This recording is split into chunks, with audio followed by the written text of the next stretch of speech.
চারিদিকে পাখির কিচিরমিচির মধুময় পরিবেশটা এক সুন্দর সুবাস কণ্ঠময় ভরে উঠেছে আশেপাশের চারিদিকের পরিবেশটা। অন্যদিকে শহরে শহরে গ্রামের গ্রামের এলাকাতে এলাকাতে চলছে ফজরের আজানের ধ্বনি। মানুষ আজানের ধ্বনি শুনে ছুটে চলেছে মসজিদের উদ্দেশ্যে। দেখতে দেখতে প্রায় সকাল হয়ে যায়। মানুষ নিজেদের জীবন পরিচালনা করার জন্য নিজেদের কর্মস্থলের উদ্দেশ্যে রওনা দিয়েছে। শহরের বিখ্যাত নামকরা কলেজের গেট খোলা হয়েছে। ছাত্রছাত্রীরা বিভিন্নভাবে কলেজের মাঠে ক্যাম্পাসে আড্ডাখানায় আড্ডা জমাচ্ছে। কয়েক মিনিটের মধ্যে কলেজের গেট দিয়ে অনেক ছাত্রছাত্রী ভেতরে প্রবেশ করে। মাঠের মাঝখানে পড়ে আছে কোনো কিছু, তার উপরে কাপড় দিয়ে ঢেকে দেওয়া হয়েছে। সবার নজর সেদিকে যায়। দ্রুত ছাত্রছাত্রীরা সেই জায়গায় ভিড় জমায়। মুহূর্তের মধ্যে পুরো জায়গাটা ছাত্রছাত্রীর সমাগমে ভরপুর হয়ে ওঠে। হই হই দেখে ভার্সিটির বাইরে থেকে লোকজন সহ শিক্ষক, প্রিন্সিপাল, পিয়ন, বিভিন্ন কর্মচারী সেখানে ভিড় জমায়। আসলে জিনিসটা আছে কি মাঠের ওপরে, কে এইভাবে ফেলে রেখে গেছে সেটা দেখার জন্য কলেজের পিয়ন সে জিনিসটার ওপর থেকে সাদা রঙের কাপড়টা সরিয়ে দিতেই সবাই ভয়ে কয়েক পা পিছিয়ে যায়। সবার ভিতরে এক ভয়ঙ্কর আতঙ্ক ঢুকে যায়। কেউ কেউ লজ্জায় চোখ মুখ বন্ধ করে নেয়। পিয়ন নিজের চোখে এই দৃশ্য দেখার সাথে সাথেই কাপড় দিয়ে ঢেকে দেয় সেই ভয়ঙ্কর দুটি লাশকে। লাশ দুটির এরকম বিশ্রী রূপ দেখে শরীরটা শিরশির করে ওঠে, লোমগুলো খাড়া হয়ে যায়। ছাত্রছাত্রীরা সব উপস্থিত থাকা সকলের ঘাম ঝরতে শুরু করেছে। ফুলের মতো দেখতে সুস্নিগ্ধ কয় দুটি নিথর দেহ পড়ে আছে মাঠের উপর। এই দৃশ্য দেখে কেউ কেউ ছবি তুলছে, আবার কেউ কেউ ভিডিও করে বিভিন্ন জায়গায় ছড়িয়ে দিচ্ছে শেয়ারের মাধ্যমে। মুহূর্তের মধ্যে এসে জায়গায় police, RAB, DC, SP, commissioner, DIG, গোয়েন্দা বিভাগের বিভিন্ন অফিসার সহ আন্তর্জাতিক রাষ্ট্রীয়ভাবে সকল আইনজীবীদের আসতে বাধ্য হয় সেই ভার্সিটির মাঠে। কেননা কলেজটা একটা আন্তর্জাতিক কলেজ। এই ঘটনা ছড়িয়ে পড়ার সাথে সাথে বাড়ছে কলেজের মাঠে আরও মানুষের সমাগম, বাড়ছে মানুষের মধ্যে উত্তেজনা। আকাশে উড়িয়ে দেওয়া হয়েছে প্রায় অনেকগুলো ড্রোন, ক্যামেরা। সাংবাদিকগুলো খবর একের পর এক প্রচার করছে বিভিন্ন টিভি চ্যানেলে। ক্লাস দুটির দিকে কেউ চোখ তুলে তাকাতে পারছে না, কেননা একদিকে লজ্জা, আরেকদিকে ভয়। এতটাই নৃশংসভাবে হত্যা করা হয়েছে মেয়ে দুটোকে, যা বলতে ভয় পাচ্ছি এবং দেখাতে বা শোনাতে নিজেরই লজ্জা করছে। লাশ দুটোকে নিয়ে যাওয়ার জন্য লাশবিহীন গাড়ি নিয়ে আসা হয়েছে। তদন্ত করার জন্য বিভিন্ন ফরেন্সিক ডক্টর এসেছে। যে মেয়েগুলো লাশ পাওয়া গেছে তারা ছিল ধনী পরিবারের প্রভাবশালী বাবার মেয়ে। লাশ দুটি নিয়ে যাওয়া হয়। এখনো ছাত্রছাত্রীদের মধ্যে চলছে টানা উত্তেজনা। মেয়েগুলোকে কিভাবে মারা হয়েছে তাহলে চলুন শুনে আসি। মাথা থেকে পা পর্যন্ত রক্তে ভরা দুটি নিথর দেহ পড়ে আছে কলেজের মাঠের ওপর। মেয়েগুলোকে এত নৃশংসভাবে মারা হয়েছে যা কল্পনার বাইরে। কেউ খেতে বসলে বা কেউ এই ধরনের কাজ করতে গেলে বারবার মনে পড়ে এই দৃশ্যগুলো।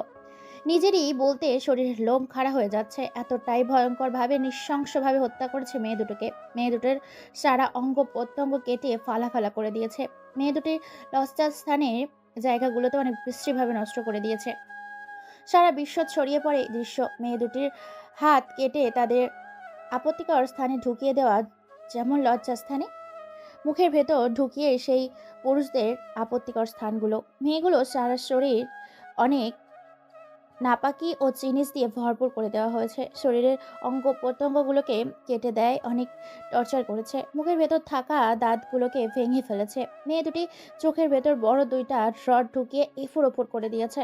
সাংবাদিক একের পর এক খবর প্রচার করছে বিভিন্ন টিভি চ্যানেলে। লাশ দুটোকে গাড়িতে ওঠানোর জন্য নার্সগুলো এসেছে।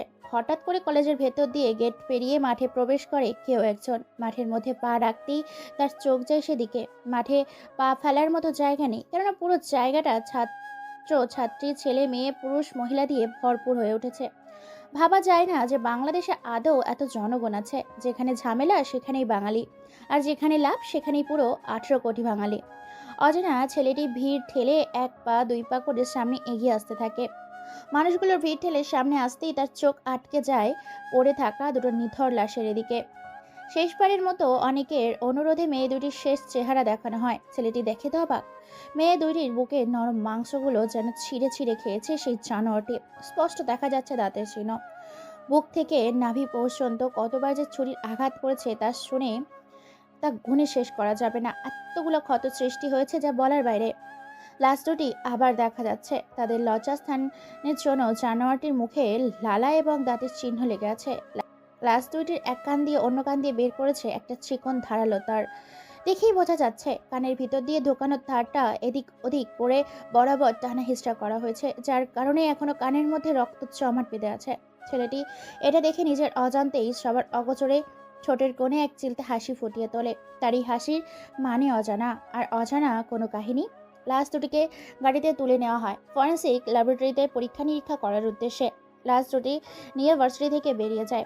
আবার গাড়ি দুটি সাথে যায় পুলিশ, আরও অন্যান্য ডিসি, সিপি, আরও কিছু গাড়ি। সরকারি কলেজে থাকায় অনেক জনকেই আসতে হয়েছে ঘটনাস্থলে। কে বলেছে, কারা করেছে, কেনই বা করেছে, সবটা তদন্ত করার জন্য সকল রকম গোয়েন্দা অফিসারকে তদন্ত করার নির্দেশ জানান দিয়েছে আইন কমিশনার। ধীরে ধীরে মানুষের ভিড় কমতে শুরু করে। মুহূর্তের মধ্যে পুরো মাঠ খালি হয়ে যায়, শুধু ছাত্রছাত্রীরা আছে। ভার্সিটি এমন ভয়ঙ্কর ঘটনা ঘটার কারণে আজকে কোনো ক্লাস হবে না বলে ভার্সিটিতে অ্যানাউন্সমেন্ট করে দেওয়া হয়। সবাই শুধু এটা নিয়ে আলোচনা করছে কলেজের ভেতরে বিভিন্ন জায়গায় বসে। এদিকে আবার লাশটিকে তদন্ত করার জন্য ফরেন্সিক ল্যাবরেটরিতে নানাভাবে পরীক্ষা করা হচ্ছে। সবার মধ্যে হইচই ছড়িয়ে গেছে। ছেলেটি গাছের এক কোণে বসে চারিদিকে কি যে দেখছে। ছেলেটি দেখতে যে মালয়েশিয়ার মানুষের মতো, পুরো কুসকুসে কালো। ছেলেটির উচ্চতা আর বডি ফিটনেসের দিক থেকে ভালো হলেও দেখতে ভীষণ কালো। অন্য কেউ দেখলে হয়তো ভয়ে সে জায়গা ত্যাগ করবে, চলে যাবে। পুরো কলেজের মধ্যে সে একাই কলেজের মধ্যে। তার বন্ধু নেই, কারোর সাথে কথাবার্তা নেই, কারণ সে দেখতে কালো বলে কেউ তার সাথে কথা বলে না, মিশে না, বন্ধুত্ব করে না। অন্যদিকে ল্যাবরেটরিতে প্রবেশ করছে সিনিয়র ইন্সপেক্টর রুনা। রুনা প্রবেশ করতেই সবাই তাকে স্যালুট করে। তারপর ওনার সবকিছু জানতে চাইলে ডক্টর বলে ওঠে, দেখুন ম্যাম, বলতে লজ্জা করলেও বলতে হবে, কেননা দুটি মেয়েকে নৃশংসভাবে ওই হত্যা করার আগ মুহূর্তে মেয়ে দুটির হাত কেটে তাদের যৌনাঙ্গের ভিতরে ঢুকিয়ে দেওয়া হয় চোখগুলোতে। সারা শরীরে অনেক নৃশংসভাবে আঘাত করা হয়, আর মেয়ে দুটির বুকের নরম মাংস মনে হয় সে চিবিয়ে খেয়েছে।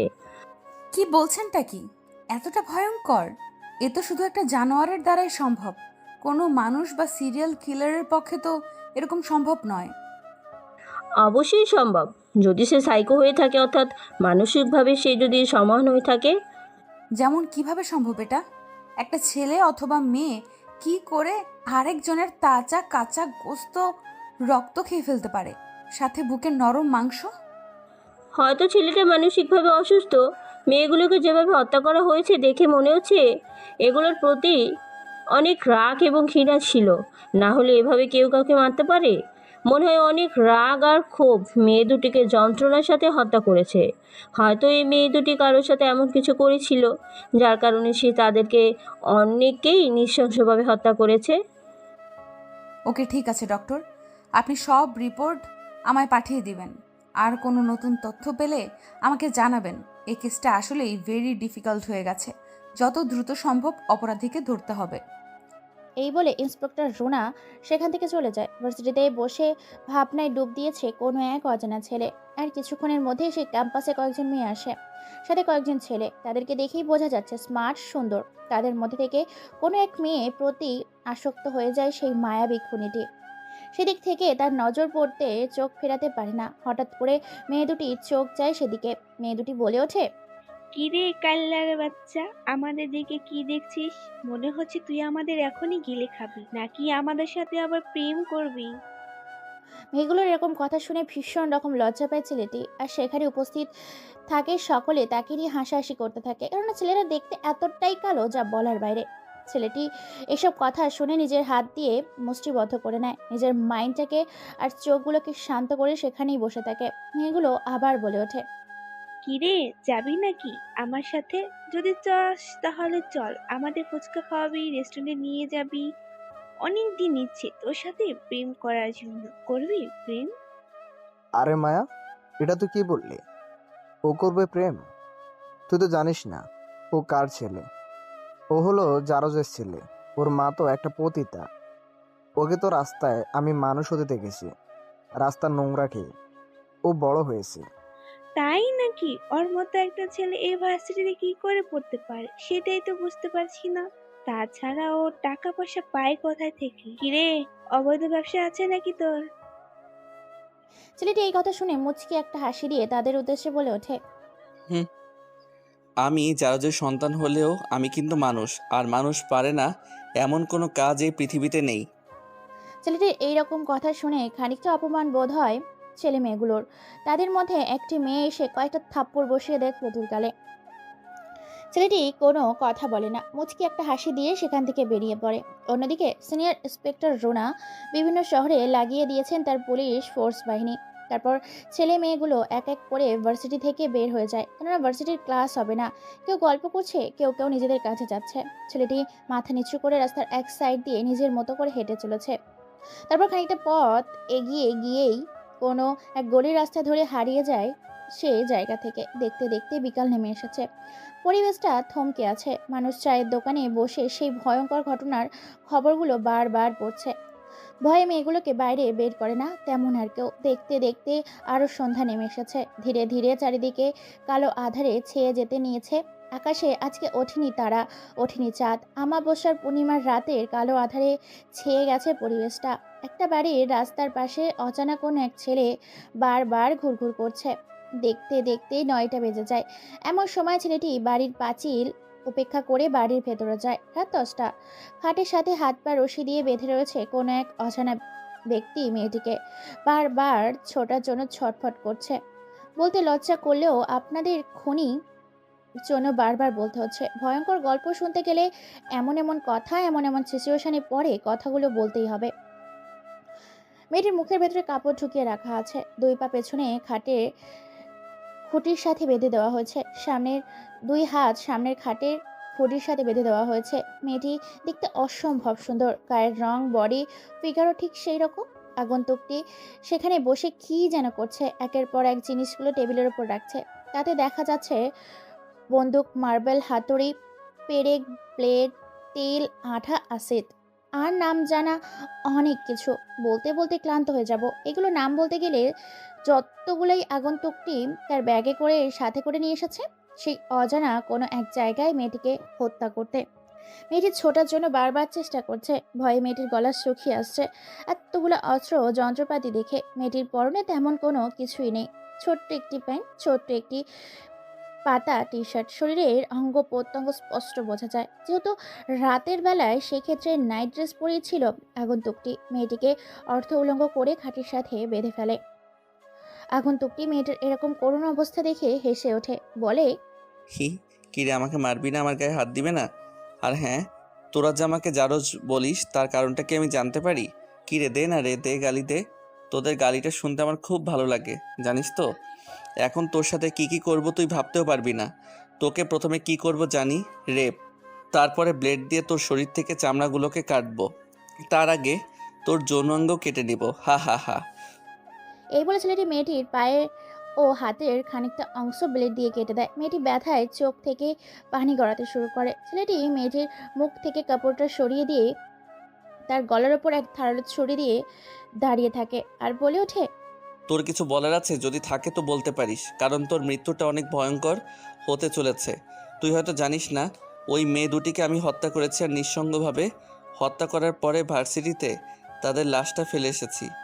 দেখেছিলি তো তাদের মৃত্যুটা কতটা ভয়ানক হয়েছিল?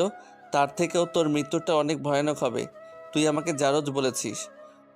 জানোয়ার, তুই তাহলে মেয়েগুলো কিভাবে ধর্ষণ করার পর তাদের শরীরের নরম মাংসগুলো কেটে ফেলে দিয়ে ভক্ষণ করতি? লোকে ঠিকই বলে তুই একটা জারজের সন্তান।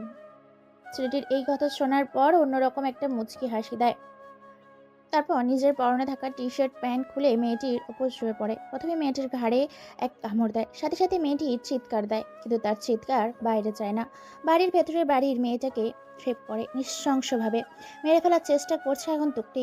ধীরে ধীরে মেয়েটিকে নিয়ে হারিয়ে যেতে থাকে আগন্তুকটি। এক অন্যরকম অনুভূতি রূপকথার গল্পের। নিজের চাহিদা পূরণের পর মেয়েটিকে নরম জায়গায়, নরম স্থানগুলোতে নিজের মুখ ও দাঁত দিয়ে ছিঁড়ে ফেলে। পুরো হিংস্র হয়ে উঠেছে, পুরো শরীরে নিজে কামড়ে দাগ দিতে থাকে। মেয়েটি ব্যথায় চিৎকার করছে, বুক ফেটে যায়, কিন্তু তার চিৎকার কেউ শুনতে পায় না। মেয়েটিকে পুরো হিংস্র জানোয়ারের মতো খুবলে খুবলে খাবার পর হাতে থাকা ব্লেডটা দিয়ে মেয়েটির পেটের অংশ কেটে দেয়। তারপর সেখান থেকে হাত শুকিয়ে দিয়ে বুকের ভেতর থেকে কলিজা বের করে নিয়ে আসে। মেয়েটি ছটপট করতে থাকে। যখন তার কলিজা বের করে নিয়ে আসছিল, মেয়েটির যন্ত্রণা সহ্য করতে না পেরে সেখানেই মৃত্যুর স্বাদ গ্রহণ করে। মেয়েটি মরে গেছে, তবুও যেন আগন্তুকটির হিংস্রতা কমেনি।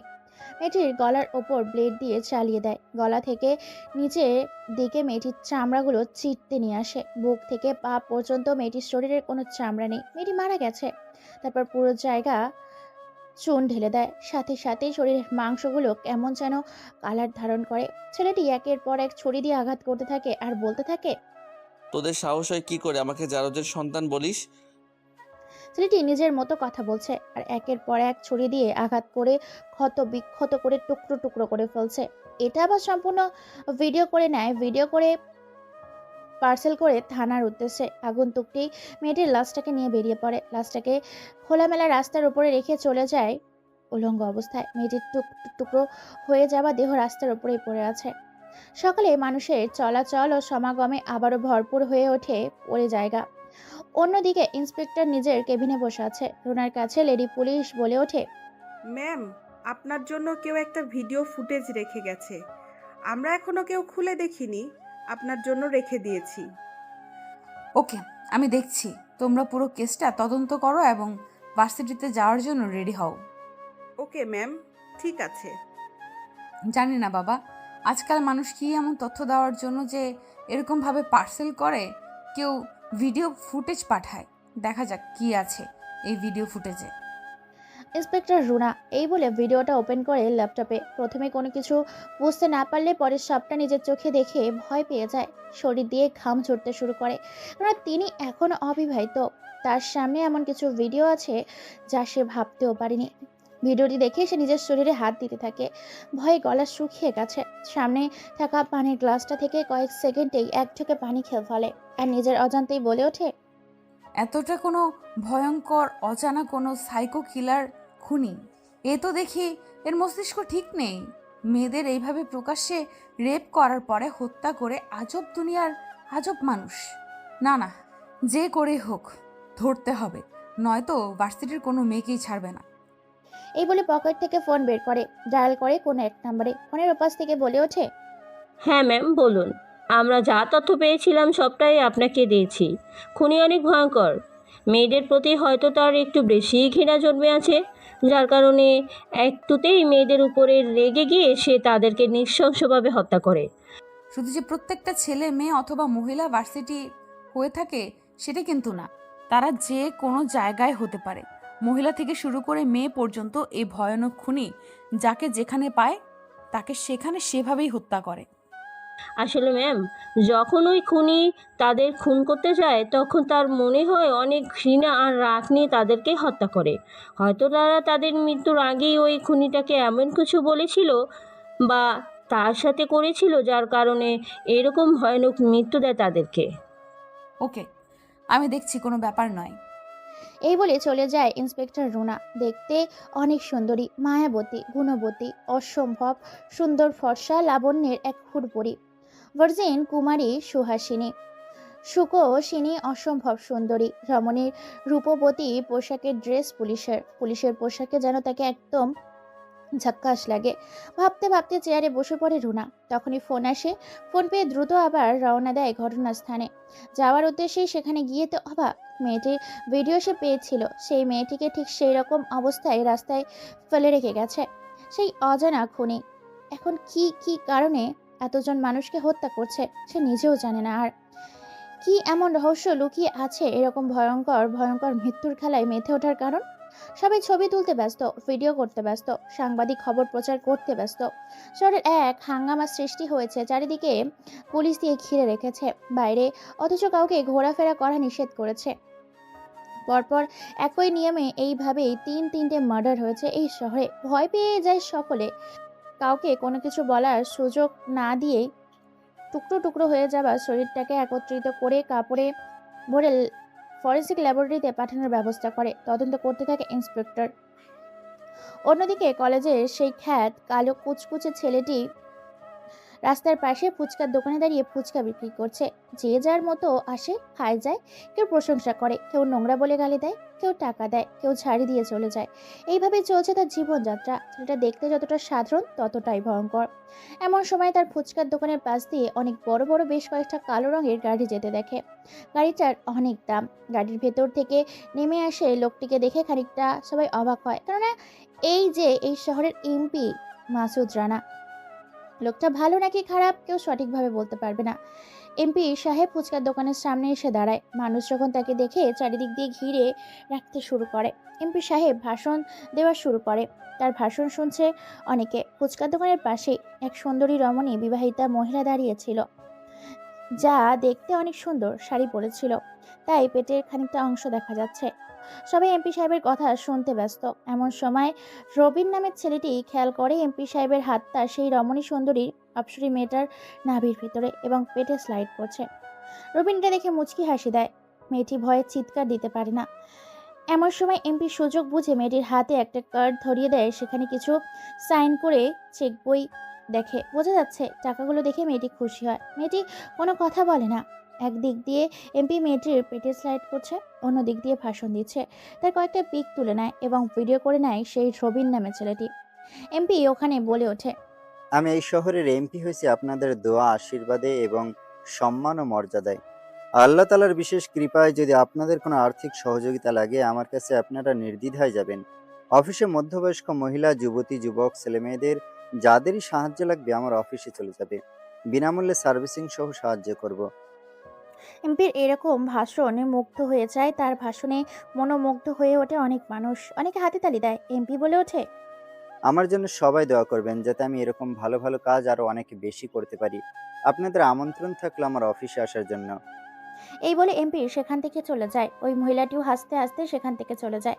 রবিন বোঝা যায় রবিনকে কি করতে হবে। সবাই চলে যাবার পর সেখানে কয়েকটা বখাটে ছেলে আসে। তারপর রবিনকে বলে ওঠে, এই শালা, দ্রুত চাঁদা দে আর কয়েক প্লেট ফুচকা বানা আমাদের জন্য। আমরা এমপির লোক, জানিস তো কতটা ডেঞ্জারাস। এমপিকে যতটা ভালো মনে করো সবাই, সারা ততটা ভালো না।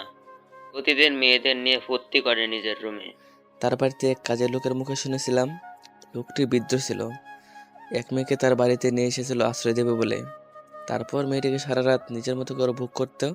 তারপর নাকি একদিন হঠাৎ করে মেয়েটির বাচ্চা হওয়ার সম্ভাবনা হয়। এমপি এটা জানতে পরে মহিলাকে মারার চেষ্টা করে। পরে ছেলেটি বেঁচে গেলেও মহিলাটাকে মেরে ফেলে এমপি। ছেলেটি মনে হয় একদিন আমাদের মতো হয়ে গেছে। ঠিক বলেছিস ভাই। এমপির একটা ভুল, একটা অন্যায় সারা জীবন ছেলেটিকে জারজ বলে এই সমাজে পরিচয় হিসেবে বাঁচতে হবে। যেখানে যাবে সেখানে তাকে জারজের সন্তান বলবে। কিরে বেটা, তুই আমাদের কথাগুলো শুনছিস?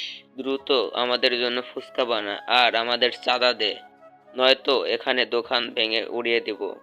ছেলেটির হুমকি শুনে অনেকটা নিজের মতো করে নিজে মনে মনে হেসে নেয়। রবিন দোকান বন্ধ করবে।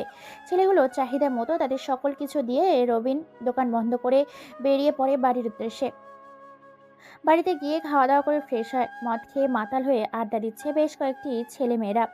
তখন সেখানে গাড়ি নিয়ে এন্ট্রি নেয় কোনো এক অজানা আগন্তুক। আগন্তুকটির পরনে আছে হেলমেট আর হাতে গ্লাভস, পরনে কালো পোশাক, মুখে মাস্ক, পায়ে কেটস। বাইকটি কালো রঙের। বাইকটি স্ট্যান্ড করে বাইকের ওপর থেকে নামে। বাইক থেকে নামার সাথে সাথেই ঠান্ডা পরিবেশটা গরম করে তোলে। হঠাৎ করে তিনটি ছুরি চালিয়ে দেয় ছেলেগুলোর গলার ওপর দিয়ে। শরীর থেকে মুহূর্তের মধ্যেই মাথাটা আলাদা হয়ে যায়। এই দৃশ্য দেখে সেখানে উপস্থিত থাকা অনেকেই ভয়ে পিছিয়ে যায়, কেউ চোখ বন্ধ করে নেয়। আগন্তুকটি হাতের ইশারা দেওয়ার সাথে সাথেই কয়েকজন ছেলে এসে বাকি ছেলেগুলোকে গাড়িতে তুলে নিয়ে যায় কোনো এক অজানা জায়গায়। আগন্তুকটির বাইক নিয়ে রাস্তার পাশে কোনো কিছুর জন্য অপেক্ষা করছে। এমন সময় রাত 10টা বাজে। চারিদিকে পিনপতন নীরবতা, পরিবেশটা ঠান্ডা আবহাওয়া। এমন সময় আগন্তুকটি খেয়াল করে তার সামনে দিয়ে কোনো এক অপ্সরী রমণী সুহাসিনী মহিলা এমপির বাড়িতে প্রবেশ করছে। ভালো করে লক্ষ্য করে দেখতে পায় সেই দোকানের সামনে ফুচকাওয়ালা মহিলাটি এমপির বাড়ির ভেতরে প্রবেশ করছে। এটা দেখে আগন্তুকটি একটি মুচকি হাসি দেয়। তারপর আগন্তুকটি বাড়ির বডিগার্ডের প্রাচীর উপেক্ষা করে ভেতরে যায়। ভেতরে গিয়ে তো অবাক, কেননা চারিদিক দিয়ে বাড়ির বডিগার্ড। তাদেরকে উপেক্ষা করে ভেতরে ঢোকা হয় না, সম্ভব না। এমপির ভয়ে যে চারিদিক দিয়ে সিকিউরিটি গার্ড দিয়ে নিজের প্রোটেকশন রেখেছে। আগন্তুকটি নিজের বন্দুকের সাইলেন্সার লাগিয়ে 3 ফোনের সিসিটিভি ক্যামেরা নষ্ট করে দেয়। তারপর গাছ দিয়ে দোতলার রুমে চলে যায়। সেখানে গিয়ে দেখতে পায় এমপি মদ খাচ্ছে আর তার দুই পাশে দুইটা অর্থউলঙ্গ মেয়ে তাদের মুখে নরম পানি আর মদ মিশিয়ে খাওয়াচ্ছে। মাঝে মাঝে এমপি তাদের সাথে দুষ্টুমি করছে। কোনো কথা ছাড়াই রুমের ভেতর প্রবেশ করে মহিলাটি, কিন্তু মহিলাকে দেখেই বলে ওঠে, এসো এসো বসো। তোমাকে দেখার পর থেকে নেশাটাকে কমানোর জন্য বারবার নেশা করছি, কিন্তু তোমাকে দেখার পর থেকে নেশাটা আর কমাতে পারছি না। কি একটা মায়েরই তোমায় দেখতে আসবো। আসো দ্রুত শুরু করি। এই বলে এমপি মহিলার কাছে নিয়ে যায়। তারপর মহিলাকে বিছানায় এনে ফেলে দেয়। মহিলাটির বুকের ওপর শাড়ির আঁচলটা সরিয়ে দিয়ে ধীরে ধীরে নোংরা খেলায় মেতে ওঠে। মেয়েটিকে নিয়ে হারিয়ে যেতে থাকে। বাইরে থেকে সবটাই দেখছে আর নিজেও শান্ত মনটাকে শান্ত করছে আগন্তুকটি। সম্পূর্ণটা ভিডিও করতে থাকে এমপি আর সেই মহিলাটি। ক্লান্ত হয়ে যাবার পর মহিলাটির ওপর থেকে সরে যায়, নিজেকে পরিপাটি করার জন্য ফ্রেশ হয়ে কাপড় পরে নিয়ে আগের মতো সেজে নেয়। যখনই যেতে নিবে তখনই পেছন থেকে গ্লাস ভাঙার শব্দ শুনতে পায়। চমকে ওঠে মহিলাটি আর এমপি। পেছনে ঘুরে দেখতে পায় একটি ছেলে, পরনে কালো জ্যাকেট, কালো প্যান্ট, কালো গ্লাভস, কালো মাস্ক, সকল কিছুই তার কালো। গুটি গুটি পায়ে এগিয়ে আসে তাদের দিকে। পরনে কিছুই নেই। এমপি খালি গায়ে উলঙ্গ হয়ে দাঁড়িয়ে যায় সেখানে। ভয়ে এমপি চিৎকার করতে পারছে না, গলা দিয়ে কোনো আওয়াজ বের হচ্ছে না, কেননা দু হাতে দুইটা বন্দুক আগন্তুকটির। আগন্তুকটি সেখানে এগিয়ে হাসতে হাসতে বলে ওঠে, পুরোটা দেখে ফেলছি, সাথে ভিডিও করেছি। আমি যা চাই তা যদি না পাই পুরো ভাইরাল করে দেব ভিডিওটাকে। এই কথা শোনার পর এমপি আর মহিলাটি ভয় পেয়ে যায়। ভয়ে তাদের শরীর দিয়ে ঘাম ঝরতে শুরু করে। মহিলাটির পরনে থাকা সাদা পোশাকটি ঘেমে যাওয়ার কারণে শরীরের সাথে লেপ্টে আছে, স্পষ্ট বোঝা যায় সবকিছু। এমপি ভয়ে বলে ওঠে, ভাই তোর কি চাই আমাকে বল, তবু এই ভিডিওটা তুই ভাইরাল করিস না। তোর মেয়ে লাগবে, মহিলা লাগবে, টাকা লাগবে, ধন সম্পদ লাগবে, আমাকে বল, আমি দিচ্ছি। তবু ভিডিওটা তুই ভাইরাল করিস না। স্ত্রী হলো স্বামীর কাছে এক বিশাল নিয়ামত, আর সেই স্ত্রী কিনা একজন অন্য পরপুরুষের সাথে অন্য খাটে পরকীয়া করছে কিছু টাকার বিনিময়ে। বাবা ভুল হয়ে গেছে, এবারের মতো ছেড়ে দে। তোর কি চাই আমাকে বল। আসলে বউ তো নেই, যৌবন থাকতে বিয়ে না করে পরকীয়া করেছি, তাই এখন নিজেকে সামলাতে পারি না।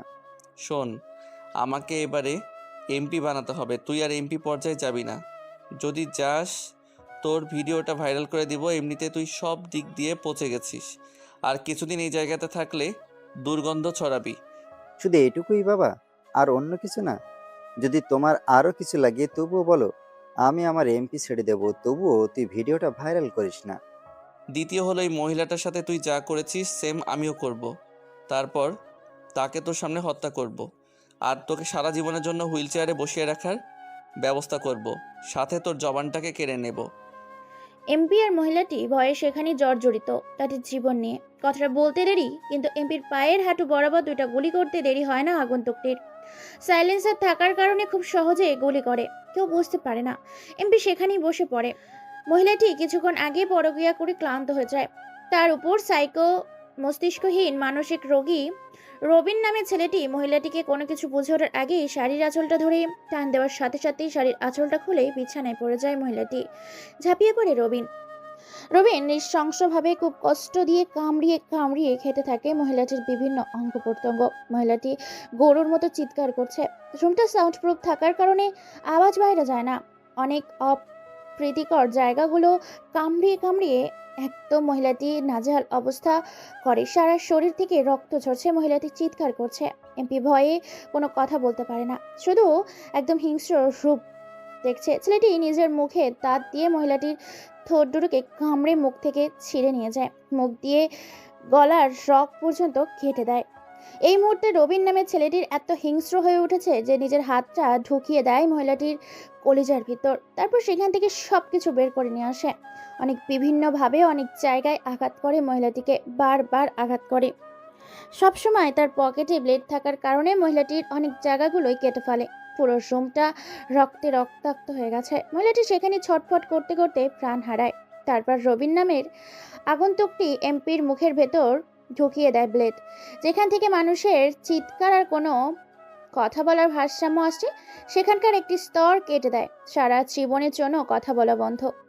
দুইটা নাঙ্গল টেবিলের সাথে ড্রয়ারে দিয়ে পুরোপুরি ভাবে থেতলে দেয়, যাতে কোনো কাগজে সই না করতে পারে, এইদিকে ওইদিকে দৌড়াদৌড়ি না করতে পারে। আর তার জন্য তার আগেই তার হাঁটুতে দুইটা গুলি করে। তারপর সেখান থেকে বেরিয়ে যায়। আগন্তুকটি বেরিয়ে যাবার পর নিজের গন্তব্যের উদ্দেশ্যে চলে যায়। সকাল হয়েছে, চারিদিকে পাখির কিচিমিচির করছে। এখনো এমপি নিজের রুম থেকে বের হয় না দেখে বডিগার্ডরা তার রুমের ভেতর গিয়ে অবাক। কাপড়বিহীন একটা মহিলাকে ক্ষত বিক্ষত অবস্থায় টুকরো টুকরো হয়ে থাকতে দেখে অবাক হয়ে যায় বডিগার্ডগুলো। সাথে এমপিকে অর্ধউলঙ্গ অবস্থায় পেয়ে পুরো রুমটা রক্তে রক্তাক্ত হয়ে গেছে। দ্রুত কোনো কিছু বুঝানোর আগে বডিগার্ডগুলো খুব দ্রুততার সাথে এবং বুদ্ধিমত্তার সাথে পরিষ্কার করে ফেলে আর হসপিটালে নিয়ে যায় এমপিকে। এদিকে আবার ইন্সপেক্টর রুনা খুঁজে বেড়াচ্ছে খুনিকে।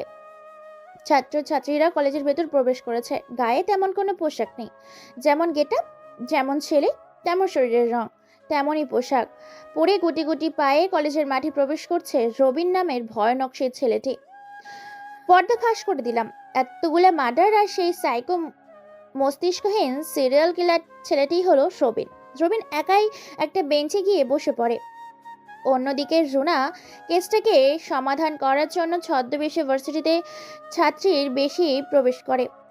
ছাত্রছাত্রীরা নিজেদের মতো করে ক্লাস করছে, উচ্ছৃঙ্খল করছে, ভাবনার জগতে ঢুকে আছে। রবিন এমন সময় তার পাশে এসে বসে রুনা। এটা দেখে খানিকটা সরে যায় রবিন। এটা দেখে রুনা বলে ওঠে, এ কি, আপনি আমাকে দেখে এভাবে পিছিয়ে যাচ্ছেন কেন? আমি কি বাঘ নাকি ভাল্লুক যে আমাকে ভয় করছেন? রবিন কোনো কথা বলতে পারে না। কোনো কথা না বললেই চুপচাপ এক দৃষ্টিতে অন্যদিকে তাকিয়ে আছে। এটা দেখে রুনা আবার বলে ওঠে, সত্যিই আমি খুব দুঃখিত, লজ্জিত। আমি জানতাম না আপনি কথা বলতে পারেন না। এটা শুনে এবার রবিনের ভীষণ পরিমাণ রাগ হয়। রবিন এবার বলে ওঠে, আমি রবিন, ভার্সিটির সবচেয়ে খ্যাত কালো আনস্মার্ট একটি ছেলে। আর আপনার মতো আমি বাচাল না। আর আপনাকে ভয় পাওয়ার কোনো কথাই আসে না। তাহলে চুপ করে আছেন কেন? আমার সাথে কথা বলুন। ওকে, আমরা বন্ধু হতে পারি? এটা শুনে রবিন আরও ভীষণ পরিমাণ অবাক হয়। কেননা পুরো ভার্সিটিতে থাকে সবাই খ্যাত আর জারজ বলে গালি দেয়, সেখানে এই মেয়েটা কিনা তাকে বন্ধুত্বের হাত বাড়িয়ে দিয়েছে। তাই রবিন বলে ওঠে, দেখুন, আমি এমনি এমনি ভালো আছি। বন্ধুত্ব করে নিজের সমস্যাটাকে আমি বড় করতে চাই না। কেন, আপনার সমস্যা কোথায়? আমি মেয়ে হয়ে বন্ধুত্ব করতে পারি, আমার কোনো সমস্যা নেই। তো আপনার সমস্যা কোথায়? আপনার কোনো কিছু না হলেও আমার হয়। অন্যদিকে রোহান ভার্সিটির অন্যতম একটা উচ্ছৃঙ্খল ছেলে। প্রকাশ্যে মেয়েদের নিয়ে খারাপ খারাপ কমেন্ট করে, মেয়েদের গায়ে হাত দেওয়া, অনেকগুলো রেপ কেসের মামলা আছে তার উপর। কিন্তু প্রভাবশালী থাকায় পুলিশ তার কোনো কিছুই করতে পারে না। হঠাৎ করে তার চোখ আটকে যায় রবিন আর রুনার দিকে, কেননা রবিনের পাশে রুনা বসেছে। এটা দেখে বেশ অবাক হয় রোহান। রোহান মেনে নিতে পারে না যে রবিনের মতো একটা কালো ছেলের পাশে এত সুন্দর একটা স্মার্ট সেই অপসরী বসে আছে। গুটি গুটি পায়ে রোহান তাদের কাছে এগিয়ে আসতে থাকে। রোহান সেখানে এসে হাতটা বাড়িয়ে দেয়, বলে ওঠে, হাই মিষ্টি পরি, আমি রোহান। তুমি কে, কোথা থেকে আসছো? আমি ভার্সিটির সবচেয়ে সিনিয়র। রোহানের কথায় একটু অবাক হয় রুনা, আর রবিনের দিকে তাকিয়ে মাথা নিচু করে নেয়। রুনা একবার তাকিয়ে কি বলবে বুঝতে পারে না। রোহান আবার বলে ওঠে, ভাবা ভাবি বাদ দাও, আগে আমার সাথে মিট করো। এই ভার্সিটিতে টিকতে গেলে আমার সাথে ভাব জমাতে হবে, না হলে টিকতে পারবে না এই ভার্সিটিতে। কথাটা বলে রোহান হাতটা চেপে ধরে আর হাতটা স্লাইড করতে থাকে। রুনা এটা বুঝতে পারে, একটা মুচকি হাসি দেয়। এই জিনিসটা ভালো লাগেনি রবিনের। রুনা এবার বলে ওঠে, আমার সাথে আপনাকে হ্যান্ডশেক করার অনুমতি দিয়েছি, বাট আমার শরীরে অর্থাৎ আমার হাতে স্লাইড করতে বলিনি কিন্তু। কথাটা শুনে এতগুলো মানুষের সামনে লজ্জা পায় রোহান, দ্রুত হাত সরিয়ে দেয়। এই কথা শুনে রবিন হালকা হেসে দেয়। এটা দেখে রোহান বলে ওঠে, সালা কাইলা, তোর সাহস কি করে হয় আমার দিকে তাকিয়ে হাসার? তোকে আজকে আমি মেরে ফেলবো। কথাটা বলে ছেলেটি রবিনের শার্টের কলার ধরে টানতে টানতে ক্লাসের দিকে নিয়ে যায়। সবাই সেদিকে হা করে তাকিয়ে আছে। সবাই জানে রোহান কতটা উচ্ছৃঙ্খল ছেলে, তাই রোহানের সাথে কেউ সহজে তর্ক করতে যায় না, কারণ রোহান এই কলেজের সর্বোচ্চেয়ে ডেঞ্জারাস ছেলে। রুনা বাধা দিলে রোহান তাকে সরিয়ে দিয়ে রবিনকে নিয়ে দোতলার রুমে নিয়ে চলে যায়। সেখানে গিয়ে রবিনকে বন্ধুদের সাহায্য নিয়ে অনেক মারধর করে। রবিনের পুরো শরীর থেকে রক্ত চুইয়ে চুইয়ে পড়ছে। তার পরনে থাকা ময়লা টি শার্টটা ছিঁড়ে টুকরো টুকরো হয়ে গেছে। মারতে মারতে প্রায় আধমরা করে ফেলেছে রবিনকে।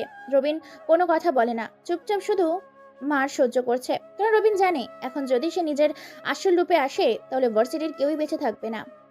পাতাল থেকে হলেও প্রত্যেকটার এক একটা করে কুকুরের চেয়েও ভয়ঙ্কর মৃত্যু দিয়ে মারবে। কারণ রবিনের যখন রেগে যায় তখন সে নিজের মধ্যে থাকে না। তাই হাজারো ব্যথা যন্ত্রণা সহ্য করে নিজের রাগটাকে কন্ট্রোল করেছে রবিন। তাকে মারধর করে সেখান থেকে বেরিয়ে যায় রোহান আর তার দলবল।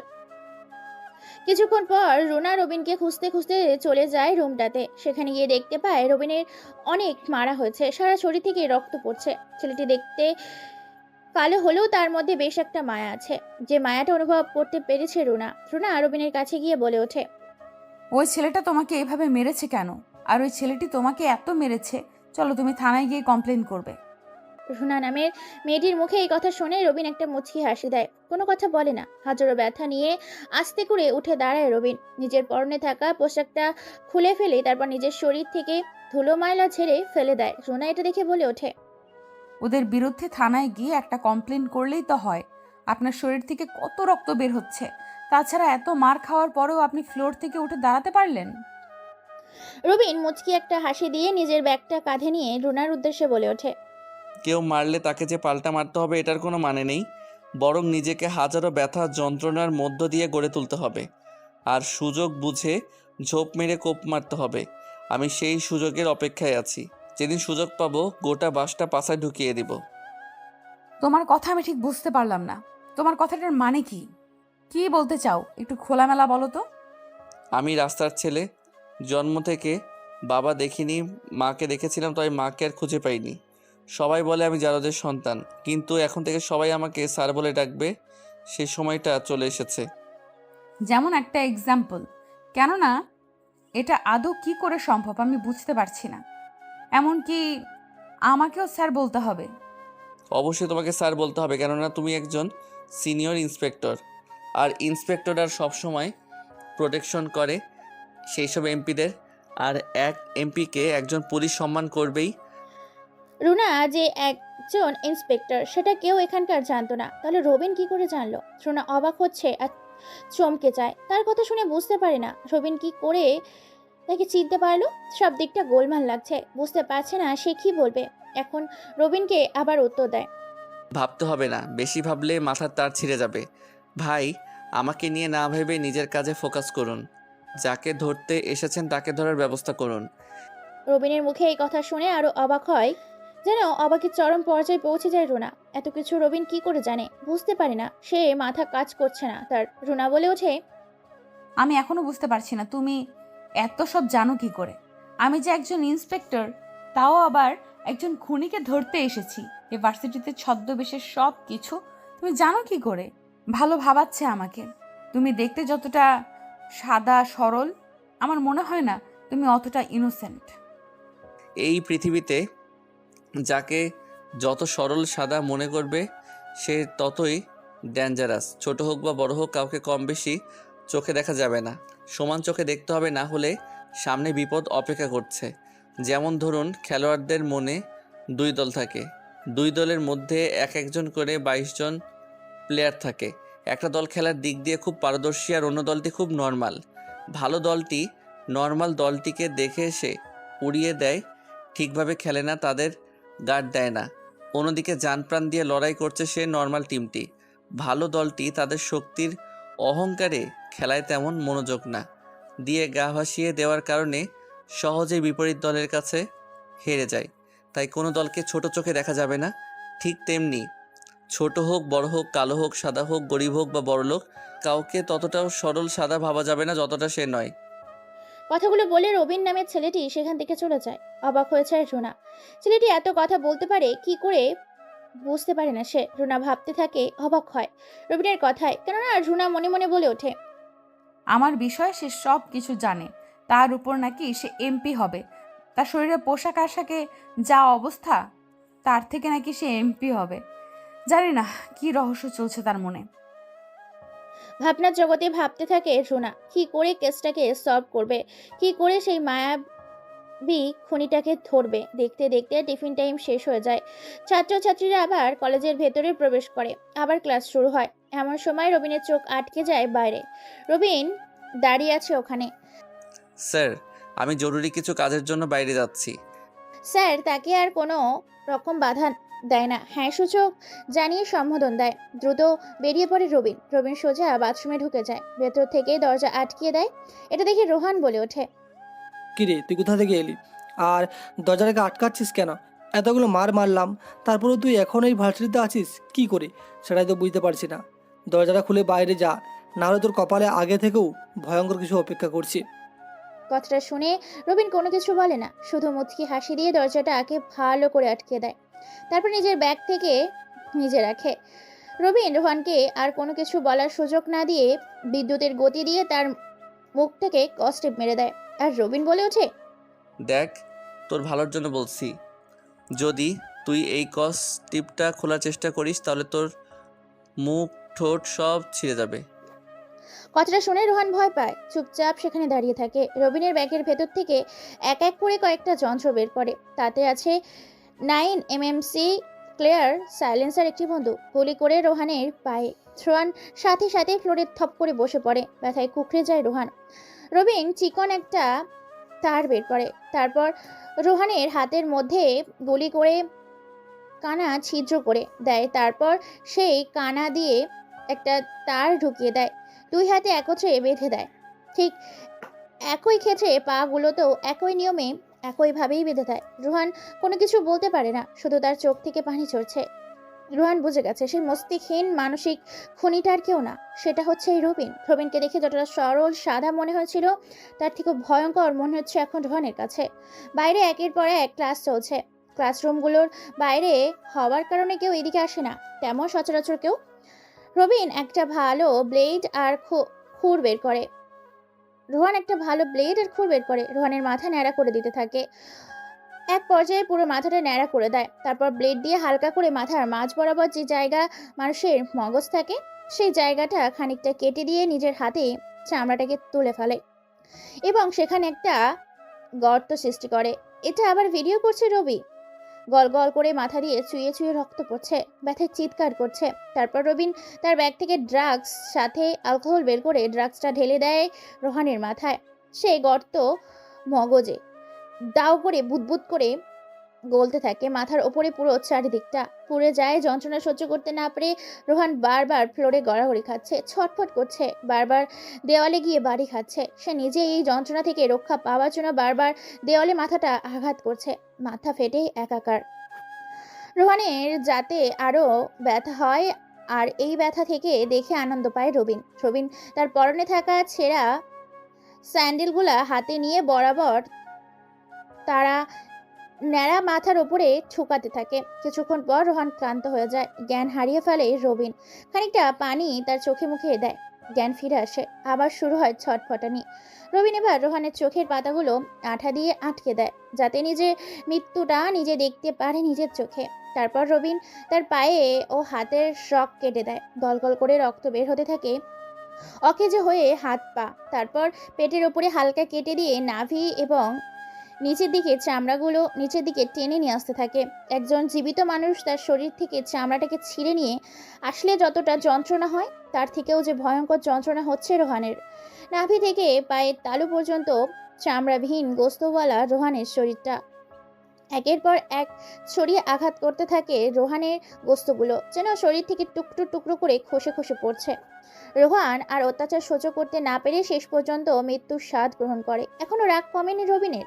চোখের ওপর ছুরি দিয়ে গেঁথে ওপরে ফেলে তার চোখ দুটো, ঠোঁট দুটো কেটে ফেলে, জিহ্বাটাকে এক হাতে বের করে কেটে ফেলে। রাগের মাথায় এক এক করে সব জায়গা কেটে কেটে ফেলে, কানগুলো শরীর থেকে আলাদা করে ফেলে।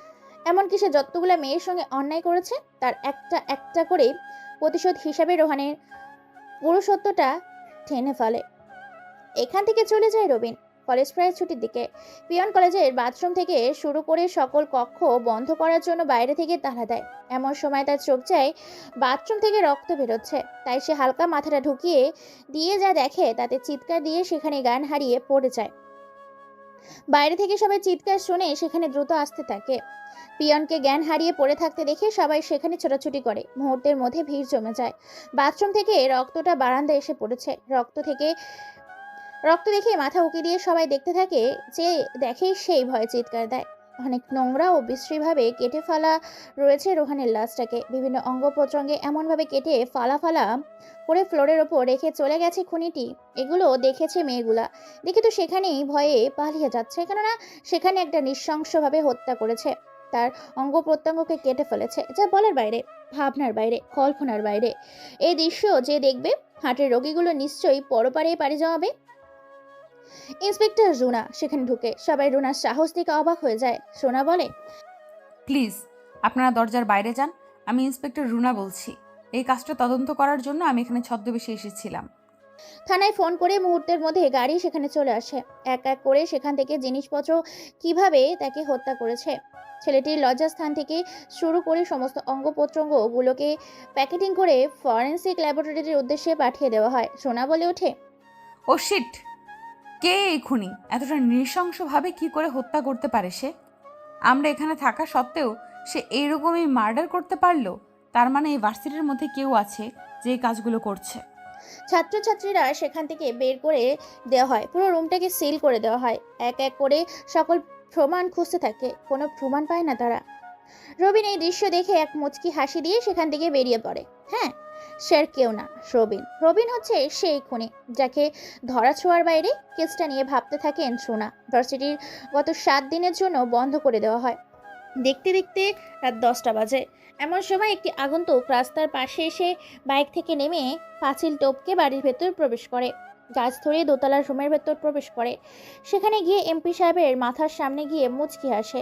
এমপি দেখে ভয়ে কয়েকটা শুকনো ঢোক গিলে। রোহান এটা দেখে মুচকি হেসে বলে ওঠে, কিরে এমপি, আমার জন্য কি ব্যবস্থা করলি? আমার জন্য এমপির পথ দ্রুত ব্যবস্থা কর, কারণ তুই তো জানিস তোর প্রাণভমরা আমার হাতে। আমি ব্যবস্থা করেছি, আর আমি তোমাকে এমপি বানাবো। তবু আমার খারাপ কাজগুলো কারোর সামনে প্রকাশ করিও না। শোন শোন, যা করবি দ্রুত করবি, আর ভালো করে করবি। তোর সমস্ত লোকেদের বলে দেয় যেন আমার কথায় উঠবস করে। ওকে, ওরা সবাই তোমার কথা শুনবে।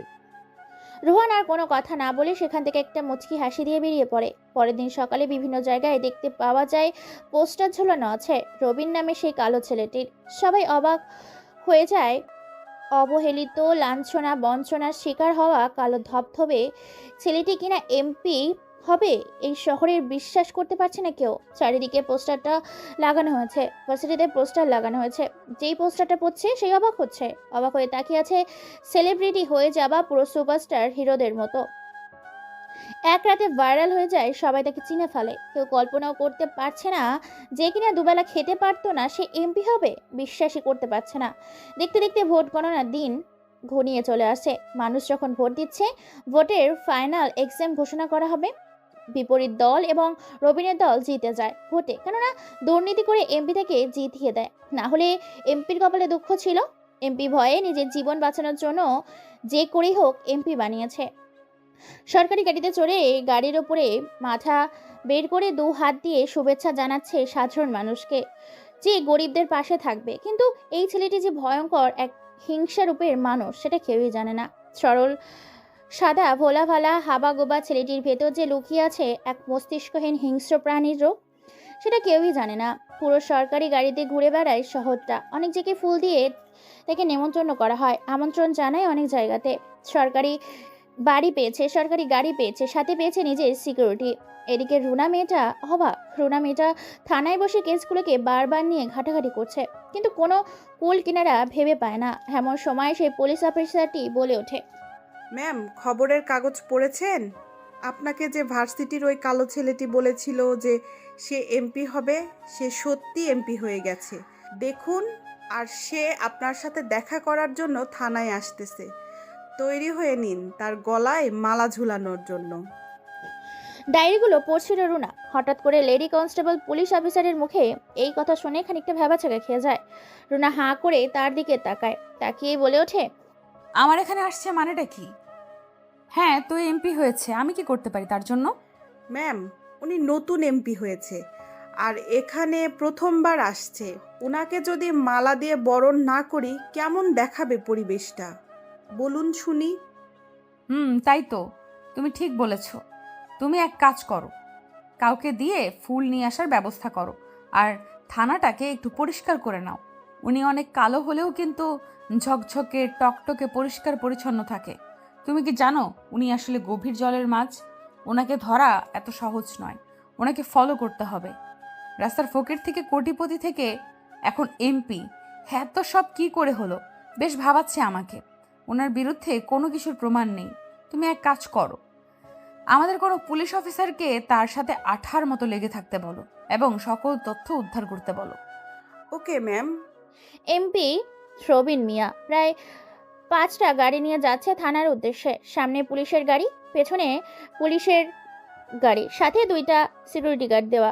2টা গাড়ি, একটাতে খাবারের গাড়ি, রাস্তার পাশে অনাথ ছেলে মেয়েদের খাবার বিতরণ করার জন্য। এমপি গাড়ি থেকে নামে, তারপর রবিন এমপি মিয়া সবাইকে এক এক করে নিজের হাতে খাবার বিতরণ করতে থাকে। খাবার বিতরণ করা শেষে থানার উদ্দেশ্যে গাড়ি যায়। পরপর থানার ভেতরে 5টা গাড়ি প্রবেশ করে গাড়ি থেকে নেমে থানার ভেতরে প্রবেশ করতেই তার গলায় সোনা মালা দিয়ে বরণ করে নেয়। এমপি রবিন মিয়া এটা দেখে বলে ওঠে, আপনাকে বলেছিলাম তো যে আমি এমপি হব, আর এমপি হয়ে দেখলাম তা ওই খুনিটাকে খুঁজে পেয়েছে নাকি?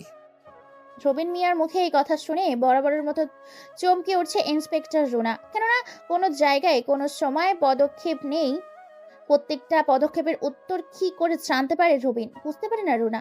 রুনা এবার একটা মুচকি এসে বলে ওঠে, আপনার যোগ্যতা ছিল বলে আপনি এমপি হয়েছেন, তবে সন্ধ্যের তীরটা কিন্তু আপনার দিকেই যাচ্ছে। সাবধানে থাকবেন, এমন কোনো প্রমাণ ফেলে যাবেন না যেটা আপনাকে ফাঁসিয়ে দেবে। সোনার মুখে এই কথা শুনে খক করে কাশি দিয়ে ওঠে রবিন। তারপর রবিন সেখান থেকে আর কোনো কথা না বলে এমপির বাড়ির উদ্দেশ্যে রওনা দেয়। সেখানে গিয়ে বাড়ির ভেতরে প্রবেশ করে, তারপর এমপির রুমে যায়। মুচকি হাসি দিয়ে এমপিকে বলে ওঠে, কি এমপি সাহেব, আমি তো এমপি হয়ে গেলাম, তো আপনাকে আর এই 5 বছর বাঁচিয়ে রেখে কি করব? প্লিজ তুমি আমাকে মেরো না। তুমি তো বলেছিলে তোমাকে এমপি বানালে তুমি আমাকে ছেড়ে দেবে। ওকে ঠিক আছে, কথা যেহেতু দিয়েছিলাম তাই ছেড়ে দিলাম, তবে তোর পুরো সম্পত্তি আমার লাগবে। ওকে ঠিক আছে, আমার সব সম্পত্তি তোমার নামে আমি আমার দলিলগুলোতে করে দেব। তারপর সই করে দেয় এমপি। কি মনে করে যেন রবিন পুরো রুমটা ভালো করে পর্যবেক্ষণ করতে থাকে, যে রুমের মধ্যে আদৌ কোনো অবৈধ জিনিসপত্র আছে কিনা। খুঁজতে খুঁজতে এক জায়গায় রবিন দেখতে পায় এবং যা দেখে চোখগুলো রবিনের মুহূর্তের মধ্যেই লাল রক্তবরণ ধারণ করেছে। তার চোখগুলো অসাধারণ করে কপালের রোগ শিরা উপশিরাগুলো ফুলে উঠেছে। ছবিগুলো এক এক করে দেখতে থাকে। ছবিগুলো দেখে রবিন পুরো রেগে মেগে একাকার, কেননা ছবিগুলো ছিল তার মায়ের, অন্ধ উলঙ্গ এমপি সাহেবের কিছু ছবি, যেখানে স্পষ্ট দেখা যাচ্ছে তারা দুজন মিলে পরকীয়ায় লিপ্ত হয়েছে। আর রবিন হলো এই এমপির ছেলে, যে কিনা এতদিন জারজ বলে এই সমাজে পরিচিত পেয়েছিল। রবিন এটা দেখে হাসতে থাকে। তার এই হাসির কারণ এমপি বুঝতে পারে না। হাসতে হাসতে এমপি সামনে এসে তার 2টা পায়ের মাঝখানে মারে এক লাথি। ব্যথায় কুকিয়ে ওঠে এমপি আর বলে ওঠে, এ কি, তুমি আমাকে মারছো কেন? আমাকে মেরো না, ছেড়ে দাও, খুব লাগছে আমার।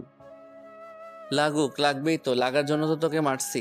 শালা হারামজাদা, শালা জানোয়ারের বাচ্চা, তুই আমার জীবনটা ধ্বংস করে দিয়েছিস। তোর জন্য শুধু আমি কলেজ নয়, পুরো সমাজে বঞ্চিত ছিলাম। তোকে খুঁজতে খুঁজতে আজকে আমি তোকেই পেয়ে গেলাম। মানে মৃত্যু তো তোর খুব কাছে, মৃত্যুটা তোকে এত সুন্দর করে দেব তুই ভাবতে পারবি না। এই নে দেখ, এই ছবিগুলো চিনতে পারছিস কে? তারপর রবিন এমপির ছবিগুলো হাতে নিয়ে দেখতে থাকে। আর সেই নোংরা ছবিগুলো এটা দেখে এমপি বলে ওঠে, এ কি, এই ছবিগুলো তুমি বের করলে কেন? এটা তো আমার আগের ছবি। আমার অপকর্মের পরে তার গর্ভে আমার অবৈধ সন্তান থেকে যায়। তাকে মেরে ফেলতে বলেছিলাম কিন্তু সে নষ্ট করেনি। তারপর সে তাকে পৃথিবীতে জন্ম দেয়, আর তাকে মারার জন্য অনেক চেষ্টা করি কিন্তু পারিনি। একদিন তাকে পাই, আর সেখানে রাতে তার সাথে খারাপ করে তাকে আবার নতুন করে রেপ করে আমার লোকেদের হাতে মেরে ফেলে পুঁতে দেই জঙ্গলে। কিন্তু ওই ছেলেটাকে খুঁজে পাই না আর কোথাও। তাই সে পৃথিবীতে এখনো বেঁচে আছে, কিন্তু কে সে এখন আমি জানি না। রবিন এটা শুনে হাসতে থাকে হু হু করে। তার এই হাসির মানে এমপি বুঝতে পারে না। অনেকক্ষণ হাসার পর এমপির বুকের ওপর লাথি মারে। এমপির কাছে গিয়ে বলে ওঠে রবিন, সেই ছেলেটাকে জানিস? সেই ছেলেটা আমি। আর তুই আমাকে এই পৃথিবীতে শান্তিতে বাঁচতে দিলি না। তোর কাছ থেকে শিখলাম অনেক কিছু। রবিন এমপিকে মারতে মারতে প্রায় শরীর ফাটিয়ে ফেলেছে। তারপর নিচে গিয়ে গাড়ি সেটের নিচ থেকে সেই পরম প্রিয় ব্যাগটাকে নিয়ে আসে রুমের ভেতরে। ব্যাগটা আটকিয়ে দেয়। সেখান থেকে পেলাস, হাতুড়ি, ব্রেক, কোটা, লোহা যন্ত্র, আরও অনেক কিছু, যেগুলোর নাম বলতে গেলে গল্পটা আরও অনেক বড় হয়ে যাবে, সব কিছু বের করে বেছানোর ওপর রাখে। এমপির 2 পা আর 2 হাত চেহারের সাথে বেঁধে ফেলে। রবিন মুচকি এসে বলে ওঠে, মরার জন্য তৈরি হয়ে নে, তোর আর কোনো কথা শুনবো না আমি, শালার নেমো খারাম। কথাটা বলে রবিন সাথে প্লাসটা নিয়ে এমপির মুখের ভেতর ঢুকিয়ে দেয়। তারপর এক এক করে দাঁত তুলতে থাকে, চিৎকার করতে থাকে এমপি, কিন্তু বাইরে যায় না, কারণ রুমটা সাউন্ড প্রুফ। মুখের ভেতরে থাকা সবকটা দাঁত প্লাস দিয়ে উপড়ে ফেলে, বের করে নিয়ে আসে। মুখ ভর্তি রক্ত গলগল করে বের হচ্ছে। তারপর প্লাসটা এমপির বাম হাতের আঙুলগুলোর ওপর রাখে। তারপর ধারালো একটা ছুরি দিয়ে পাঁচটা আঙুল কেটে ফেলে। একইভাবে তার ডান হাতের আঙুলগুলো কেটে ফেলে। তারপর সুই আর সুতা দিয়ে দুই ঠোঁট একত্রিত করে সেলাই করে দেয়। এমপির কান দুটোকে কেটে গড়গড় করে চারিদিক দিয়ে রক্ত পড়তে থাকে। ধীরে ধীরে রক্ত শূন্য হতে থাকে এমপি সাহেব। চোখ দুটোতে আগুনের ঝাল দিয়ে ঝলসে দেয়, মাথায় কেরোসিন তেল ঢেলে দেয়, তারপর মাথায় আগুন জ্বালিয়ে দেয়। বাম পাশে একটা অ্যাসিডের ড্রাম রাখে, অ্যাসিড ভর্তি ড্রাম। সেখানে এমপিকে গিয়ে দাঁড় করিয়ে সেই রক্তের সাথে অ্যাসিডটা যেন আরো ফুটন্ত হয়ে ওঠে। এমপি ধীরে ধীরে সেখানে যেতে থাকে। এমপি সেখানে ধীরে ধীরে গলে যেতে থাকে। এদিকে আগুন অনেক দিকে আছে, দাও দাও করে জ্বলতে থাকে। জ্বলতে জ্বলতে পুরো বাড়িটা ঝলসে যেতে থাকে। প্রবীণ সেখান থেকে দ্রুত বেরিয়ে যায়। এক মুহূর্তের মধ্যে পুরো বাড়িটা ঝলসে যায়। পুরো খুঁজে পাওয়া যায় না এমপির অস্তিত্ব। পরের দিন সকালে বিভিন্ন টিভি চ্যানেলের সাথে খবরের কাগজে বেরিয়েছে এমপির বাড়িতে বিদ্যুতের সার্কিট হয়ে মারা যায় এমপি সহ আরো কয়েকজন, যাদের হদিশ এখনো পাওয়া যায়নি। পুরো বাড়িটা পুড়ে ছাই হয়ে যায়। এমপির বাড়ির তল্লাশি চলছে, আরও কেউ বেঁচে আছে কিনা পুরো বাড়িটা তন্ন তন্ন করে খুঁজছে, কারণ একটাও দেহ খুঁজে পাওয়া যায়নি। পরের দিন ভার্সিটিতে প্রবেশ করে রবিন। রবিনের দিকে সবাই হা করে তাকিয়ে আছে। পরনো সাদা রঙের জ্যাকেট, প্যান্ট পুরো ম্যাচিং করা, লালে লাল, কালো কালো, যেন ফুটে উঠেছে অপরূপ সৌন্দর্যে। হাঁ করে তাকিয়েছি সবাই। সামনে পেছনে প্রায় 10 জন পুলিশ থাকে, সিকিউরিটি গার্ড নিয়ে যাচ্ছে ক্যাম্পাসের ভেতর। ক্যাম্পাসে গিয়ে বসে পড়ে একটা দামি চেয়ারের উপর। সবাই সেদিকে হাঁ করে তাকিয়ে আছে। রবিনের চোখ আটকে যায় ক্লাসরুমের সেই ভাঙা জানলার দিকে। সেখানে দেখতে পায় রবিন একটা ছেলে আর একটা মেয়ে নোংরা খেলায় মেতে উঠেছে। রবিন এটা দেখে মুচকি হাসি দেয়। রবিন মনে মনে ঠিক করে নিয়েছে, তার সাথে যেটা হয়েছে আর দুনিয়াতে যেন এমন কারোর জীবনে না ঘটে। সেজন্য সে সকল রকম সেসব পরকীয়া ব্যক্তিদের এমনই একে একে নৃশংসভাবে হত্যা করবে। রবিনের সেই জানালার দিকে ঘাড় ঘুরিয়ে সবার চোখের আড়ালে তাদের ছবি তুলে নেয়, হোয়াটসঅ্যাপে সেন্ড করে তার বডিগার্ডদের ফোনে এবং তুলে নেয় যেতে বলে তার বাড়িতে। ভার্সিটিতে কিছুক্ষণ ঘোরাঘুরি করার পর কোনো ঝামেলা না করে সেখান থেকে চুপচাপ বেরিয়ে যায় রবিন। তারপর থানায় যায়। থানায় গিয়ে দেখা করে ইন্সপেক্টর রুনার সাথে। থানার ভেতরে ঢুকে অনুমতি ছাড়া চেয়ারের ওপর বসে পড়ে আর বলে ওঠে, আপনার জন্য আজকে একটা সারপ্রাইজ আছে যা আপনি আপনার জীবনে কোনোদিন দেখেননি। সত্য কথা বলতে আমার আপনাকে খুব ভালো লাগে। এই জন্য আপনার জন্য আজকে একটা নতুন সারপ্রাইজ রেখেছি। সারপ্রাইজটা হবে আপনার জীবনের শ্রেষ্ঠ সারপ্রাইজ। মানে কিসের সারপ্রাইজ আর কি জন্য সারপ্রাইজ দিবেন? সময় মতো আপনি আপনার সারপ্রাইজ পেয়ে যাবেন, শুধু অপেক্ষা করুন আর ধৈর্য ধরুন। একথা বলে মুচকি হাসি দিয়ে রবিন সেখান থেকে বেরিয়ে পড়ে। দেখতে দেখতেই সন্ধ্যা পেরিয়ে রাত 8টা বেজেছে। এই বলে 10টা বেজেছে। চলল রুমের ভেতর। চেয়ারের সাথে বাঁধা অবস্থায় আছে একটি ছেলে ও একটি মেয়ে। তাদের শরীরে তেমন কিছুই নেই। মেয়ে ও ছেলেটির পরনে ছোট ছোট পোশাক। চেয়ারের সাথে বাঁধা অবস্থায় আছে দুজন। এমন সময় একটি আগন্তুক রুমের ভেতর প্রবেশ করে। হাতে জল নিয়ে ছ্যাটা দেয় ইন্সপেক্টর রুনার চোখে। মিটমিট করে রুনা চোখ খুলে দেখতে পায় একটি বন্ধ রুমে তাকে বেঁধে রাখা হয়েছে। পাশে তাকিয়ে দেখতে পায় একটি ছেলে ও একটি মেয়েও বাঁধা আছে। তাদের দিকে তাকিয়ে লজ্জা পায় রুনা। সামনে তাকিয়ে যাকে দেখতে পায় তাকে দেখে তো রুনা অবাক। কথা বলার ভারসাম্য হারিয়ে ফেলেছে, কেননা এই যে আর কেউ না, রবিন। রবিন মুচকি হাসি দেয়। তারপর চেহার থেকে সে মেয়েটির বাঁধনগুলো খুলে দিয়ে বিছানায় শুয়ে দিয়ে তার হাত পাগুলো বেঁধিয়ে দেয়। তারপর রুনার দিকে তাকে একটা মুচকি হাসি দিয়ে সেই মেয়েটির পরনে যা ছিল সেটাও খুলে ফেলে দেয়। এটা দেখে লজ্জায় চোখ বন্ধ করে নেয় রুনা। রবিন রুনার কাছে গিয়ে বলে ওঠে, তুই জানতে চেয়েছিলে না আমি সেখানে এতগুলো মেয়েকে নৃশংসভাবে কেন মেরেছি, আর ওই মহিলাটাকে কে মেরেছি, কেন পুরুষটাকে মেরেছি, আর এই ছেলেটাকে আজকে মারবো, এই দুজনকে তোমাকে সাক্ষী রেখে। পাগলের মতো হিংস্র রূপে কথাগুলো বলছে রবিন। রবিনের এইরকম রূপ দেখে খানিকটা ভয় পেয়ে যায়। রুনা আমতা আমতা করে বলে ওঠে, তোমার উপরে আমার প্রথম থেকেই সন্দেহ ছিল, তুমি তাহলে সেই খুনি। কিন্তু তুমি এসব করছো কেন? এই খুনগুলো করে তোমার কি লাভ হয়? কারণ আমি দুজনের পরকীয়ার ফসল। সবাই আমাকে জারজ বলে। যারা জারজ বলে তাদেরকে এইভাবেই মারি, আর যারা পরকীয়া করে তাদেরকে এইভাবেই মারি। এরা দুজন একই কাজ করেছে, তাই এদের দুজনকে মারবো। পৃথিবীতে যারাই একরকম কাজ করবে তাদেরই মারবো। এখন আর কোনো কথা নয়, তুমি দেখতে থাকো আমি এই মেয়েটাকে কীভাবে কষ্ট দিয়ে মারি। এই কথা বলে রবিন নিজের পরনে থাকা সবকিছু খুলে ফেলে। তারপর খাটের ওপর গিয়ে মেয়েটির ওপর শুয়ে পড়ে। মেয়েটার জিহ্বাটাকে বের করে নিয়ে আসে নিজের মুখ দিয়ে। তারপর মেয়েটির জিহ্বাটাকে এক কামড় দেয়। মেয়েটি গগন কাঁপানো চিৎকার দেয়। তারপর মেয়েটির ঠোঁট দুটো কামড়ে ধরে অনেকটা উপরে উঠিয়ে নিয়ে আসে। মেয়েটি শুধু চিৎকার করছে। তারপর নিজের মুখ দিয়ে মেয়েটির মুখ নরম মাংসের চিবিয়ে খেতে থাকে। সেখানে মুখ দিয়ে গোস্ত চিবোতে সেখানেই গর্ত সৃষ্টি হয়। সারা শরীরে কামড় আর আঁচড় দিতে থাকে। ধীরে ধীরে মেয়েটি নিচে নামতে থাকবে। এক পর্যায়ে মেয়েটির সাথে পরকীয়ায় সম্পর্কিত হয়। ধীরে ধীরে মেয়েটি ক্লান্ত হয়ে পড়ে। রুনা সবটাই দেখেছে। রুনা লজ্জায় কোনো কিছু বলতে পারে না। এতটা হিংস্র আর ভয়ঙ্কর এই রবিন বুঝতেই পারেনি নিজের চোখের সামনে কিভাবে মানুষকে মৃত্যু দেয়। এটা দেখে সত্যি সেই অবাকের চরম পর্যায়ে পৌঁছে গেছে। এতদিন শুধু সেই মৃত্যু লাশগুলো দেখেছে, কিভাবে তাদেরকে মেরেছে, কিন্তু আজকে নিজের সামনে দেখেছে তাদেরকে মরতে, কিন্তু কিছুই করতে পারছে না তাদের জন্য। ছুরি দিয়ে একের পর এক শরীর থেকে আঘাত দিতে থাকে, কেটে ফালা ফালা করে দেয় তাদের শরীরগুলা। মেয়েটি মরমর অবস্থা। এমন সময় রবিন ছেলেটির অপ্রীতিকর জায়গাগুলো কেটে কয়েকটা টুকরো করে মেয়েটিকে খাইয়ে দেয়। মেয়েটি খাচ্ছে না, তবুও জোরপূর্বভাবে খাইয়ে দেয়। ভয়ে শুকনো ঢোক গিলে রুনা। তারপর মেয়েটির অপ্রীতিকর জায়গায় কেটে ছেলেটিকেও খাইয়ে দেয়। কেননা এইসবের জন্যই তো তারা জঘন্যতম অপরাধ করেছে। তার জন্য এটাই তাদের উপযুক্ত শাস্তি বলে সে মনে করে। তারপর মেয়েটির 2 হাত কেটে তার লজ্জাস্থানে কাটা স্থানে ঢুকিয়ে দেয়। এটা দেখে রুনা কেঁদেই ফেলেছে। তারপর রবিন ছেলেটির কাছে আসে। ছেলেটিকেও ঠিক একইভাবে অত্যাচার করেছে। ছেলেটির হাত পা কেটে খণ্ড খণ্ড করে দেয়। ছেলেটি যেমন স্তব্ধ ছিল সব কেটে ফেলে ছেলেটিকে টুকরো টুকরো করে ফেলে। এটাই তার ওপরে রাগ ছিল রবিনের। তারপর তাদের লাশ দুটোকে প্যাকিং করে পার্সেল করে দেয় তারা পোষা পাগলা কুকুরের উদ্দেশ্যে।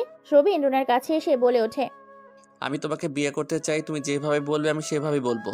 তবে কেউ যদি আমার সামনে এমন অপরাধ করে তার মৃত্যু এমন করে দিব। রুনা এটা শুনে আরো ভয় পেয়ে যায়। রুনা বলে ওঠে, তোর মতো একটা অমানুষকে আমি বিয়ে করব, যে কিনা এরকম হিংস্র খুনি। আমি নিজে জানি না তুই কোন দিন আমাকে মেরে ফেলবি। আমি নিজে জেনে শুনে কি করে আগুনে ঝাঁপ দেব? আমি এত কিছু শুনতে চাই না, তুমি আমাকে বিয়ে করবে কিনা বলো। না, তোকে আমি বিয়ে করব না। তোর যা করার তুই কর। তোর এত বড় সাহস, তুই আমাকে না বলিস? বিছানায় নিয়ে গিয়ে রুনাকে ফেলে দেয়। ঠিক মেয়েটির সাথে যা যা করেছিল রুনার সাথেও তাই তাই করে। আর বলে ওঠে তার উপর থেকে উঠে গিয়ে, তোর কাছে একটা অপশন আছে, আমাকে বিয়ে করা, না হলে সারা জীবন আমার দেওয়া পাপের ফসল বয়ে বেড়া। রুনার কোনো উপায় না পেয়ে বিয়েতে রাজি হয়। কাজী অফিসে তাদের বিয়ে হয়। দেখতে দেখতে আজকে তাদের বাসর রাত। দুজনে 2 রাকাত নফল নামাজ পড়ে নেয়। তারপর আল্লাহর কাছে দোয়া করে তাদের জীবন শুরু করে। আগেরবার রুনার সাথে ওটা ছিল পরকীয়া, এখন ইসলামীয় শরীয়ত এবং আইন মোতাবেক তারা তাদের বাসর রাত উদযাপন করে।